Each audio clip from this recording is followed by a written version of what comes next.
ప్రపంచంలో ఉన్న నా తోటి సహోదరులకు సహోదరులకు అందరికీ కూడా వందనాలు తెలియజేస్తూ, మీరు ప్రతి ఒక్క వీడియోని క్లిప్ చేయకుండా చూసినట్లయితే నేను చెప్పిన ప్రతి విషయం కూడా మీకు పూర్తిగా అర్థమవుతుంది. ఓకే,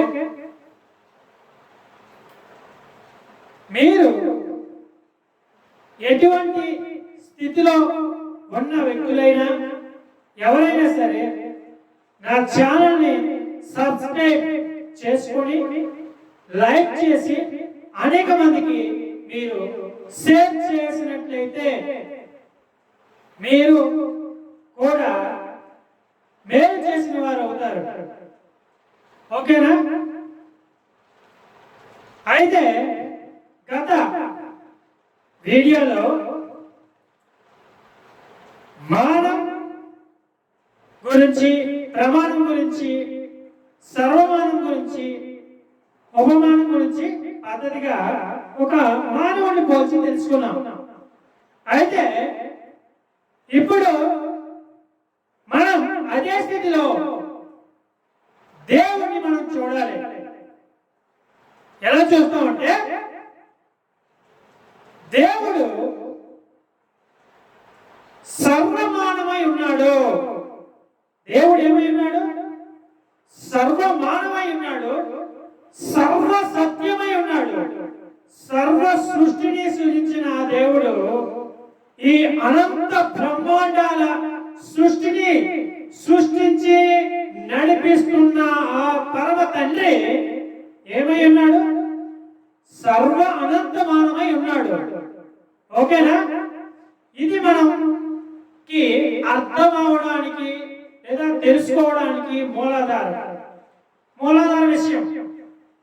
అయితే దేవుని తెలుసుకోలేనటువంటి వ్యక్తి, తెలియని వ్యక్తి ఏ స్థితిలో ఉన్నాడు? ఆ వ్యక్తిని ఏమని భావించవచ్చు? ఓకేనా? అపమానంలో ఉన్నాడు. అంటే దేవుని తెలుసుకోలేనటువంటి స్థితి మనస్సులో అతను ఉన్నాడని అర్థం. ఓకేనా? ఆ స్థితి నుండి బయటికి రావాలంటే, తన గతి మారాలంటే, స్థితి మారాలంటే ఏం చేయాలి? అది ఖచ్చితంగా తన జన్మకు కారణం ఏమిటో తెలుసుకోవాలి. తను ఎందుకు జన్మించాడో తనకు అర్థం కావాలి, తనకు తెలిసి రావాలి. నా తల్లిదండ్రుల ద్వారా నేను ఎలా జన్మించాను అని అతనికి పూర్తిగా అర్థం అవ్వాలి. అర్థం అవ్వాలంటే అతనికి ఏం తెలియాలి? చదువు తెలియాలి, భాష తెలియాలి. ఎందుకంటే భావాలు కూడా అర్థం కావాలి. ఆ పోలిక కూడా వారికి, ఆ వ్యక్తికి తెలిసి ఉండాలి. అలా తెలియనంత వరకు ఆ వ్యక్తి తనను తాను తెలుసుకోలేడు, తనను తాను గ్రహించలేడు. తను ఇంకా ఏ స్థితిలో ఉన్నాడని అర్థం? ఆ వ్యక్తి బాల్య స్థితిలో ఉన్నాడు. శరీర కర్మ పరంగా, శరీర జన్మ పరంగా అతడు బాల్య స్థితిలో ఉన్నాడు. మరి అటువంటి వ్యక్తి దేవుడు తెలుసుకోగలరా? తెలుసుకోలేడు. ఆ మనస్సు వచ్చినప్పుడు, ఆ మనస్తత్వాన్ని అర్థం చేసుకున్నప్పుడు ఖచ్చితంగా అది సాధించగలుగుతాడు. అయితే ప్రతి ఒక్కరి మనస్సు కూడా పుట్టుకతో అదే విధంగా ఉంటుంది. అలాగే వాళ్ళు ఎదిగే కొద్దీ ప్రతి పరిస్థితిని వాళ్ళు అర్థం చేసుకోవడానికి ప్రయత్నిస్తుంటారు. కానీ తన చుట్టూ ఉన్నటువంటి తల్లిదండ్రులైనా కావచ్చు, లేదా సంరక్షకులైనా కావచ్చు, లేదా ఒక స్కూల్ కి సంబంధించిన లీడర్స్ కానీ, లేదా మాస్టర్స్ కానీ, ఇంకెవరైనా కావచ్చు, వాళ్ళకి చెప్పే పద్ధతి లేదా తెలియజేసే పద్ధతిలో వాళ్ళు బ్రతకడానికి ఇవన్నీ మనకు తెలిసిన విషయాలే. కానీ తెలియని పరిస్థితి, అటువంటి వారిని ఎలా మనం నడిపించాలి, ఎలా వాళ్ళని అర్థం చేసుకోవాలి, ఎలా వాళ్ళని స్థిరపరచాలి, ఏ మనస్తత్వంతో వాళ్ళని నడిపించాలనేది ఆదర్శం. ఆదర్శం అది నేను తెలియజేస్తున్న విషయం. ఒక మానవ సహజమైన తల్లిదండ్రులు మరియు ప్రజలు, గ్రామ, తర్వాత జిల్లా, రాష్ట్రం, ఈ స్థాయిలో మనుషుల మధ్య దేశమైన సరే గుర్తింపు కోసం ప్రయాస ఒక రకంగా మంచిదైన అతి ప్రాముఖ్యమైన కారణం మానవుని జన్మ. ఆ జన్మ రహస్యాలు తెలుసుకోవాలంటే ఆ భాష, ఆ జ్ఞానం నీకు తెలియాలి, అర్థం కావాలి, అర్థం చేసుకోవాలంటే నీకు ఆ మనసు ఉండాలి, నీకు ఆ భాష తెలియాలి.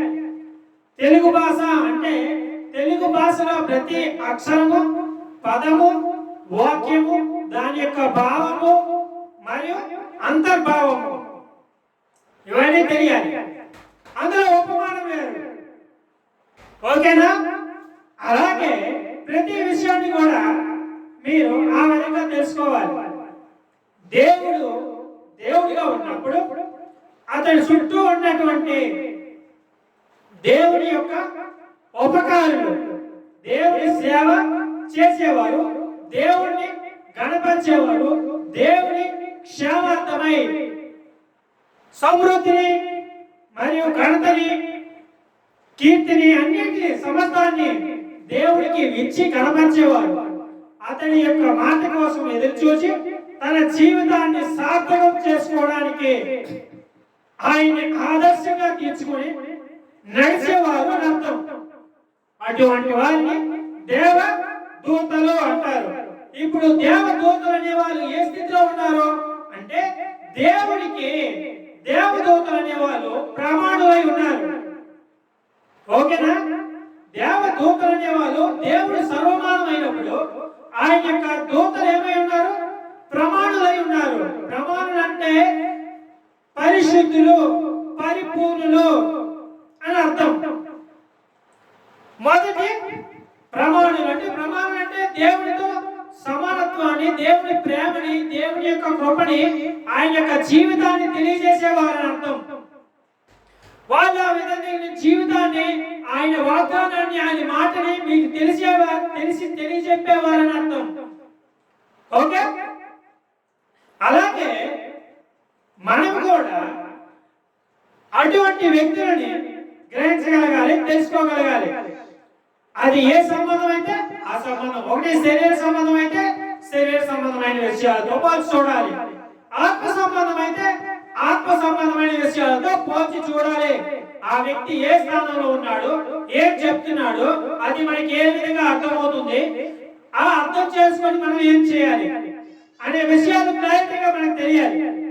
ఈ విషయాలన్నీ తెలియాలంటే నేను చెప్పిన ప్రతి ఒక్క వీడియోని మిస్ కాకుండా the most wanted best life messages అనే విషయాన్ని మాత్రం మీరు బాగా గుర్తుంచుకొని అనేక మందికి షేర్ చేసి అనేక మంది చూసేలా ట్రై చేయండి, ప్రయత్నించండి. మీరు నిర్లక్ష్యంగా ఉంటే మీ జీవితాల్లో, మీ పిల్లల జీవితాల యొక్క గతి స్థితులు మారిపోతాయి. చేయి జారిపోయిన తర్వాత వాళ్ళ జీవితాన్ని కాపాడడం అసాధ్యం అయిపోతుంది. కాబట్టి మీ అందరూ బాగుండాలని ప్రయత్నిస్తున్న ప్రతి విషయం గురించి మీరు అర్థం చేసుకోండి. ఈ లోకంలో మనం ఏది తేలేదు, ఏది తీసుకుపోలేము పునర్జన్మకి. అది దేవుడు మాత్రమే మనకి నడిపించి ఇవ్వగలిగిన సామర్థ్యం కలిగి ఉన్నవాడు ఆయనే. కాబట్టి నేను చెప్తున్నది ఏ సహజమైన మీరు అర్థం చేసుకుంటారని నేను పదే పదే మీకు జ్ఞాపకం చేస్తున్నాను. ఓకే? అయితే దేవదూతల ప్రమాణాలు అయితే ఆ స్థానంలో దేవుడు జన్మించకపోతే దేవదూతలు లేదా దేవుని నమ్మే వారికి, దేవుడి కోసం ప్రమాణంగా బతికే వారికి, ఆ ప్రమాణం కోసం వాళ్ళ యొక్క జీవితాన్ని, సంపదని, మనస్తత్వాన్ని, సమర్పణ జీవితాన్ని కలిగి నిష్ఠగా ఉన్న వారి యొక్క గతి అయిపోతుంది, గతి నాశనం అయిపోతుంది. కాబట్టి వారి యొక్క గతి నాశనం కాకూడదంటే ఏం చేయాలి?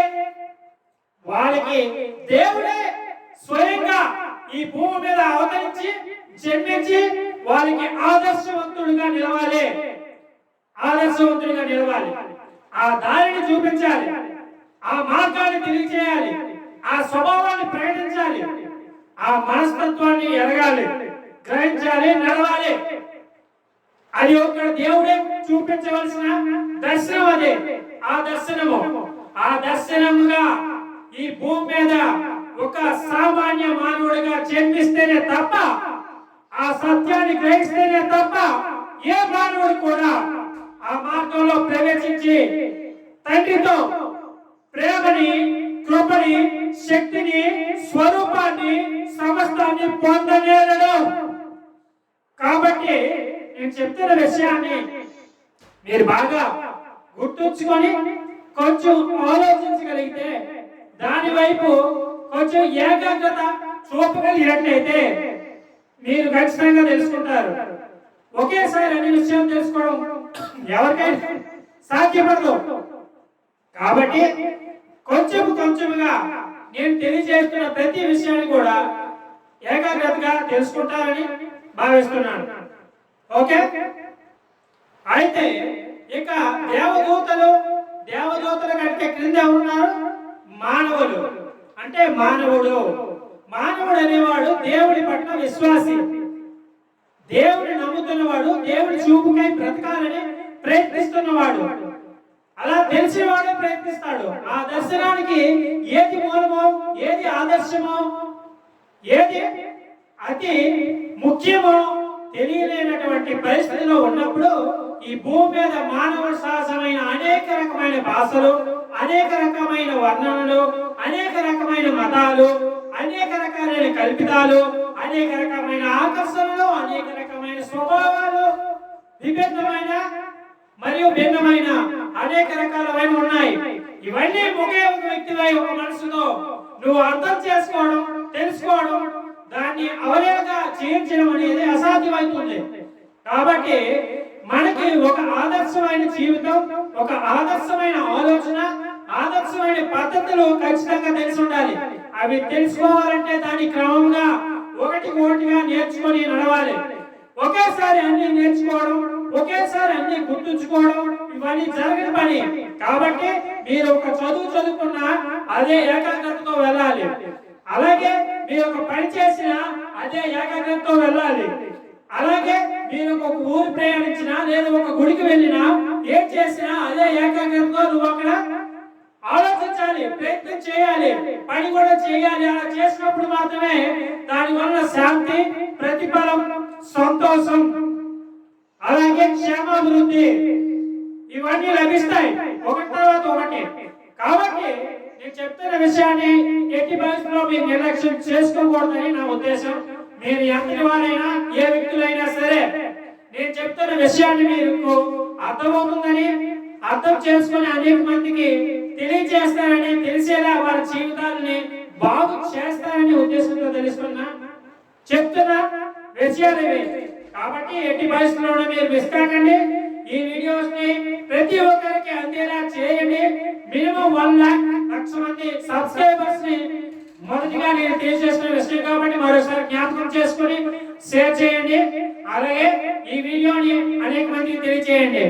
ఇప్పటికీ ఈ వీడియో ముగిస్తూ నెక్స్ట్ వీడియోలో మళ్ళీ మీకు సరైన విషయాల్ని సింపుల్ గా మీకు అర్థం చేసుకునే విధంగా తెలియజేస్తాను. Thank you so much. God bless you.